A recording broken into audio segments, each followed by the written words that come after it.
आप अपनी शिक्षा नीति को पढ़िए, विचार करिए, आपके काम का क्या है उसका ड्राफ्ट लिखिए और लिख करके प्राचार्य जी को दीजिए। प्राचार्य जी के माध्यम से शिक्षा के नियंताओं पर वो विषय पहुंचे कि ये एमएलबी स्कूल की शिक्षक शिक्षिकाओं का मत है, इस शिक्षा नीति में ये समस्या है।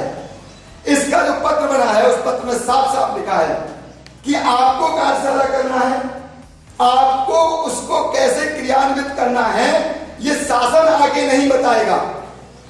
यहां पर हमें अपनी समितियों का गठन करना पड़ेगा। हिंदी के शिक्षकों को एक होना पड़ेगा, अंग्रेजी के शिक्षकों को एक होना पड़ेगा, विज्ञान के शिक्षकों को एक होना पड़ेगा, आर्ट के शिक्षकों को एक होना पड़ेगा। ऐसे विभागों का गठन करना पड़ेगा और गठन करके शिक्षा नीति में हमारे विषय से संबंधित क्या क्या हो सकता है इसकी योजना बनानी पड़ेगी और उस योजना के अनुसार हमें काम करना होगा। प्रत्येक विषय में जीवन कौशल के अंकुर विद्यमान रहते हैं। प्रत्येक विषय को पढ़ करके व्यक्ति अपने जीवन को सम्मानजनक ढंग से जी सकता है। लेकिन हमने लगातार केवल यही बताया है, इंजीनियर बनोगे तो लाखों कमाओगे, पैकेज मिलेगा, कंपनियां ले जाएंगी।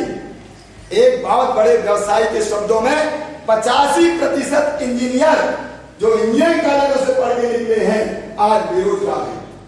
85% और 85% में बहुतायत इंजीनियर वर्ग 3, वर्ग 2, वर्ग 1 के लिए आवेदन कर रहे हैं। और तो और कोर्ट की भर्ती में जबलपुर में 13 जगह प्यून की निकली और उन 13 जगहों में बहुत सारे बी किए हुए लोग हैं। इंजीनियरों से पूछते हैं कि इंजीनियरिंग को अंग्रेजी में क्या कहते, हिंदी में क्या कहते हैं, तो उनको अभियंता या अभियांत्रिकी कहना नहीं आता। ऐसे कुकुरमुत्तों की तरह होंगे हुए संस्थानों में पढ़े हुए तथाकथित डिग्रीधारी विद्यार्थी ऐसे समाज का निर्माण करेंगे। आप कल्पना कर लीजिए। 10वां बिंदु है सतत मूल्यांकन पर जोर। और एक बात दृढ़ता के साथ कहना चाहूंगा, कोचिंग संस्थानों को हतोत्साहित करने के लिए इस शिक्षा नीति में साफ शब्द प्रयोग किया गया है, कोचिंग संस्थानों को हतोत्साहित किया जाएगा। हमारे लिए सरकार 74,000, 75,000, 80,000 रुपए देती है, क्यों नहीं बढ़ाते हम विद्यालय में? क्यों कोचिंग संस्थानों को बल देते हैं? इसको रोकना चाहिए और जो लोग ऐसी संस्थानों को चलाते हैं उनको प्रोहिबिटेड करना चाहिए। हमें यहां अपनी ऊर्जा, यहां अपनी शक्ति देना है, ऊपर लेखा लिखा जा रहा है। इसलिए इंदौर में चलने वाले बड़े बड़े संस्थान कोचिंग, कोटा में चलने वाले संस्थान कोचिंग, और कोई भी अभिभावक अपने पास आता है, गुरु उसके लिए देवता के समान होता है। और अगर वो पूछता है कि सर 12वीं के बाद क्या हम अपनी बच्ची को कोटा पहुंचा दें, इंदौर पहुंचा दें, भोपाल पहुंचा दें, तो उनको मना करिए। किताब के वही सफेद पन्ने हटा में चलते हैं साहेब, वही पन्ने सागर में चलते, भोपाल और कोटा में चलते हैं। उन सफेद पन्नों में लिखे जाने वाली स्याही काली होती है, सभी जगह की काली होती है साहेब। फिर क्यों वहां जाते हो? ज्ञान की यहां कमी नहीं है क्या? यहां ज्ञानवान लोग नहीं है क्या? इसलिए हमारी कमी है कि हम बच्चों को उतना देना नहीं चाहते, नहीं दे पाते हैं। और वो शिक्षा नीति में साफ कहा गया है कि बच्चों को कोचिंग संस्कृति, ट्यूशन संस्कृति से मुक्त करा करके विद्यालयों में पूरी अध्यापन शैली को अपनाया जाए। बिंदु क्रमांक क्या? तकनीकी के उपयोग पर जोर।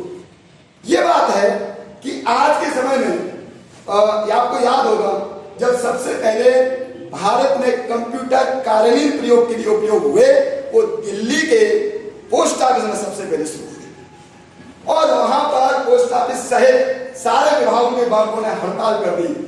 इससे बेरोजगारी फैलेगी। क्या बेरोजगारी फैली? अभी शिक्षा में IA का मामला चल रहा है, इंटेलिजेंसी की जो स्टडी हो रही है, आर्टिफिशियल इंटेलिजेंसी की स्टडी हो रही है, उसके पाठ्यक्रम भी हम लोग कर रहे हैं। उससे रोबोट क्रांति आएगी, यानी पढ़ाने वाले भी अब रोबोट टीचर हो सकते हैं। तो हमें डर जाना चाहिए, हमारी उपयोगिता शून्य हो जाएगी क्या? ऐसा नहीं है। दिन सुबह को रोज चढ़ता है, शाम को रोज ढलता है, जमाना रंग बदलता है। इस धरती पर होकर हो गए राजा रंग फकीर, खाली हाथों आए थे खाली गए अखीर। यहां बस किसका चलता है?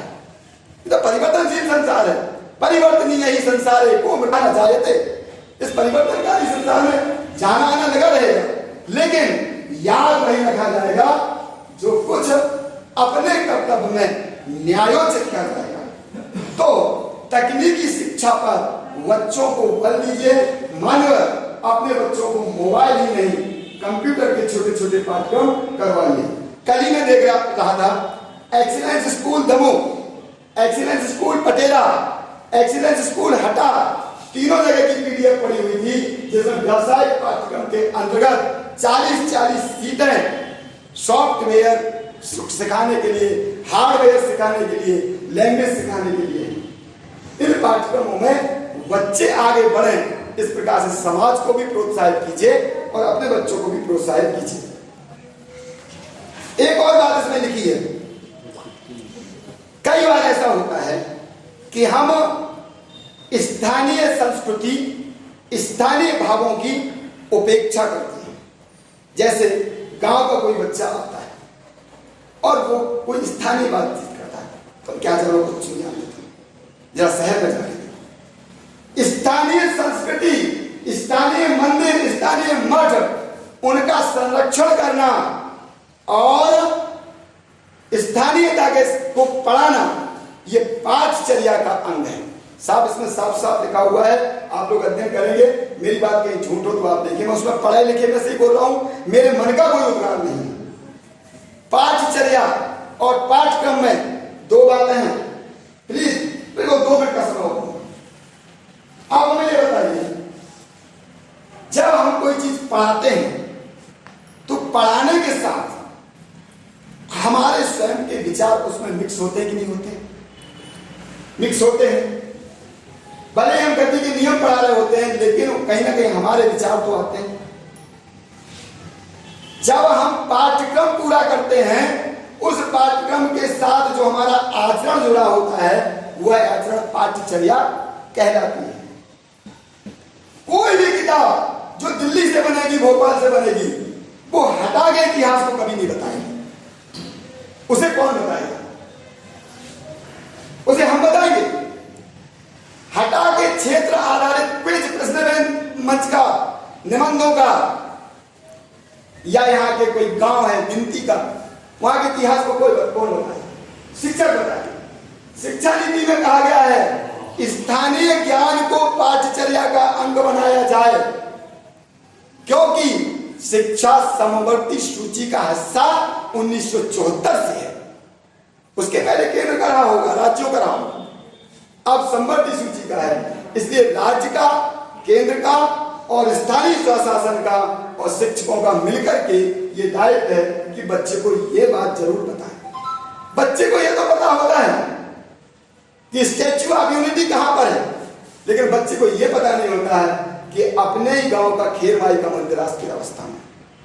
मेरा कोई रुचि का विषय नहीं है मंदिर मस्जिद, लेकिन मेरा सिर्फ इतना कहना है कि अपने घर के देवी देवता, संस्कार, संस्कृति, घर में सबके तुलसी घड़ा होगा, सबके घर में अपना अपना धर्म का ग्रंथ होगा, उन सबके अध्ययन अध्यापन के प्रति अपने कक्षाओं में विद्यार्थियों को प्रेरणा दे करके अभिरुचि जागृत कीजिए। ऐसा आग्रह इस नीति के माध्यम से मैं करता हूं। शिक्षक और संकाय को सीखने की प्रक्रिया का केंद्र शिक्षक होंगे। देखो, जब पढ़ाने की बात आती है तो अध्यापन बाल केंद्रित होगा, लेकिन सीखने की प्रक्रिया का केंद्र शिक्षक होगा। और शिक्षक कैसा होगा? सभी ज्ञानों का ज्ञाता होगा। भर्ती की उत्कृष्ट व्यवस्था अपनाई जाएगी। एक केंद्रीकृत भारतीय आयोग का निर्माण किया जाएगा, जिसमें प्रारंभिक परीक्षा केंद्र लेगा, द्वितीय परीक्षा राज्य लेंगे और साक्षात्कार एसएनडीसी के कार्यकर्ता मिलकर के विद्यालय स्तर पर लेंगे, जिसमें प्राचार्य की महत्वपूर्ण भूमिका होगी। अर्थात विद्यालय में आने वाला शिक्षक अब स्थानीय साक्षात्कार के बगैर उस विद्यालय का हिस्सा नहीं बन पाएगा। व्यवसाय विकास की दृष्टि से बीएड पाठ्यक्रम कैसे चलेगा, इसका एक पूरा का पूरा शिक्षक विकास एक अध्याय पूरा दिया हुआ है। अब बीएड वैसे नहीं हो पाएंगे जैसे अभी हो जाते हैं, क्षमा करिए ऐसा कहना पड़ रहा है, सकारात्मक कार्य वातावरण का निर्माण अपनी संस्थाओं में करें, ऐसा इसमें कहा गया। मतलब जूनियर सीनियर के नाम पर, छोटे बड़े के नाम पर, साइंस आर्ट के नाम पर किसी भी प्रकार से हतोत्साहित नहीं कर सकते, प्रोत्साहित कर सकते हैं। मैं बहुत विनम्रता के साथ, मुझे मौका मिला है, चर्चा जी ने अवसर दिया बोलने का, तो मैं आप सबको हाथ जोड़ करके निवेदन करूंगा कि आपने हमें बहुत अच्छा पोषण दिया है। मतलब ऐसा नहीं लगा मैं एक नई संस्था में आया हूं। कभी भी हम दुखी होते हैं तो चौबे जी थोड़े से मुस्कुरा के हमारे तरफ देख देते हैं, बस हमारा दुख द्रोहित हो जाता है। आप लोगों के साथ ये जो बोलने का अवसर हमें मिलता है, ये आप लोगों की कृपा दृष्टि है। मैं वास्तव में बहुत आभारी हूँ। संसाधन कुशलता अगला 14वां बिंदु है। मैं बस 2 मिनट में समाप्त करता हूँ। संसाधन कुशलता का मतलब है कि संसाधन कुशलता का अर्थ यह है कि हमारे पास जो सामग्री है उस सामग्री की सूची, वो सामग्री सुरक्षित रहे, उसका वार्षिक ऑडिट हो। इसमें ऑडिट शब्द का प्रयोग शिक्षा नीति में 14वें बिंदु में किया गया है प्रस्तावना में। प्रत्येक वस्तु का ऑडिट हो और विद्यालयी ढांचा को विकसित करने के लिए हल्का फुल्का नियमन विद्यालय के द्वारा किया जाए। हल्का फुल्का नियमन विद्यालय के द्वारा किया जाए। हार्ड एंड फास्ट रूल्स जो है वो तो आचार संहिता बनी हुई है, 1965 के रूल्स बने हुए हैं, 1964 के रूल्स बने हुए हैं, 1974 के रूल्स बने हुए हैं, लीव रूल्स बने हुए हैं, वो एक अलग मैटर है। जो विधिगत मसले हैं वो तो अलग है, लेकिन विद्यालय के संचालन के लिए अभिभावकों की संहिता क्या होगी, शिक्षकों के आगमन की संहिता क्या होगी, वार्तालाप की संहिता क्या होगी, व्यवहार की संहिता क्या होगी, गणवेश की संहिता क्या होगी, क्या शिक्षकों को गणवेश हो सकता है, इसकी कोई संहिता बन सकती है। ऐसा करके हल्के फुल्के नियम बनाए जा सकते हैं। शोध के लिए उत्कृष्टता से शिक्षकों को प्रोत्साहित किया जाएगा। भारतीय जड़ों और गौरव से बांधे रखना विद्यार्थियों को बहुत आवश्यक होगा। बिंदु क्रमांक 16। बिंदु क्रमांक 17 में कहा गया है कि मजबूत और जीवंत निवेश शिक्षा के क्षेत्र में किया जाएगा। आज शिक्षा के क्षेत्र में 4.46% सकल घरेलू उत्पाद का खर्च होता है। आने वाले समय में 6% खर्च करने का प्रस्ताव शासन ने रखा है, जो कि रक्षा बजट का आधा है। ये जो श्री दिवाकर जी ने हमें जो दिया था, केवल उन्हीं बिंदुओं को मैंने डिटेल किया है। ये अथाह सागर है, बहुत बड़ी शिक्षा नीति है। और मेरी इस वातावरण में ओझ के कारण या आप लोगों के अभयदान देने के कारण कोई त्रुटि हो गई हो, विशेष बढ़ चढ़ के बोल गया हूँ, तो मैं चाहूँगा इस कक्षा के अंदर ही हमें क्षमा कर देंगे। मैं आपकी बात समाप्त करता हूँ।